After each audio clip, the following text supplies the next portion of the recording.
The sound of Wycliffe's country. DCR, the channel you want to listen to. It's Saturday the 30th of April and this is Terry Cleaver here broadcasting at Dover's Pencester Gardens, where the Dover Amateur Radio Club are having a stand to celebrate International Marconi Day. Here with me I have Catherine Block, the secretary of the club. Hello Catherine, how are you? Hello Terry. It's good to see you again. Thank you very much Terry. So it's International Marconi Day today and you've been down here talking to people around the world on your radios. Why exactly have you been doing that?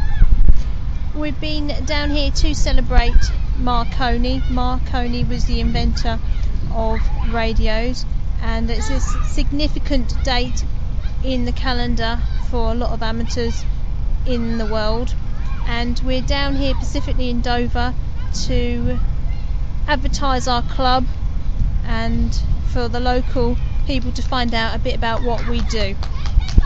So have you had good feedback today from people mingling around the stand? It has been very interesting. We've had a number of different people come and talk to us about radio and some of the things that their families and themselves have had over the years with involvement. So, for example, we've had a number of people talking about World War II and their involvement with the use of radio. Some people have referred to how they've used to use it during the 80s and others who've actively used CB or Citizen Band. So we're down here just to promote the hobby really as well. And what does the hobby actually involve?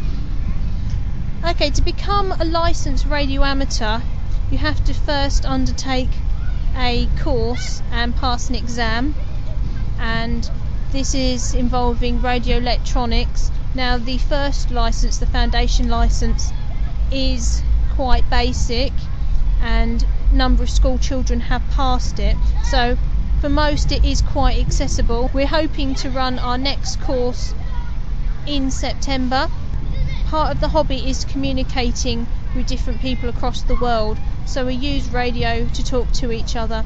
Now we have to be licensed to do this. We meet regularly every Wednesday at Old Park Community Centre up in Whitfield on Gordon Road, and we join together and have talks on technical topics of radio electronics, different elements to the hobby, how the internet has enhanced the hobby, and also use radio equipment. So for me, I've been licensed now since 1995, and for me it's just about getting to know people, and really it's a social element for me. So what have people actually been talking to you about over the radio airways today? Well, I've talked to a number of different people today.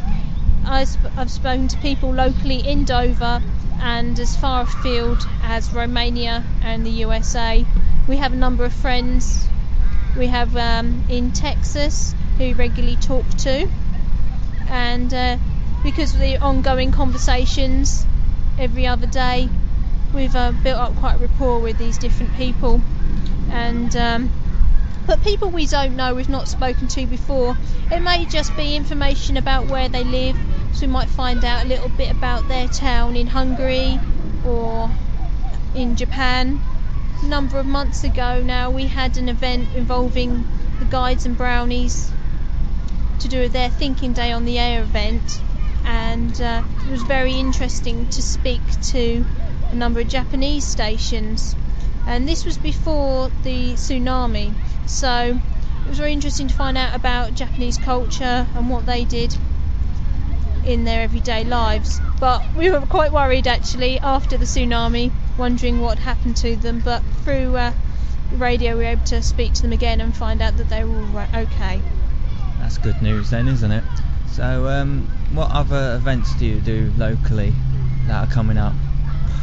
Well, we do not run that many events. We tend to just have our meetings up on the Wednesdays, and we have scheduled talks that are for members and open for non-members. So we do have another event coming up later in the year, which is Museums on the Air, and that will be taking place in Dover Museum. I don't have the date to hand, but all this information is available on our website, which is www.darc.org.uk, standing for Dover Amateur Radio Club. So we have our club diary and information about what we get up to and a bit about our history. And personally, why did you actually get involved with the Amateur Radio Club? As I said earlier, I've been licensed since 1995, and at that point I was still at school, so I became interested in it through my school having a club. A friend pretty much dragged me along saying, why don't you sign up for this new radio activity? And I thought not a lot of it, but we completed our licence. It took a number of months to train for it and pass the exam. Back then the exam was run by City and Guilds, and we were very proud of our certificates in radio electronics. We were only in our second year of secondary school, so we felt this was quite a great achievement.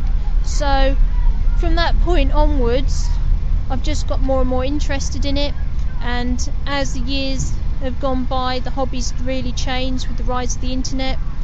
As with broadcast radio and television, amateur radio has also gone digital, and I'm very interested in digital technology in relation to radio, and as such it's kept us on our toes really. It's not all about Morse code and old valve radios, but using the internet and latest technologies, so it's kept me very interested technically. And finally, what would you say to someone who's interested in getting involved? First of all, it's not a geeky kind of hobby. It can be, but it can also be a social hobby where you can speak to anyone in the world simply just using a radio, and it's very accessible. The initial license, there's 3 levels of license.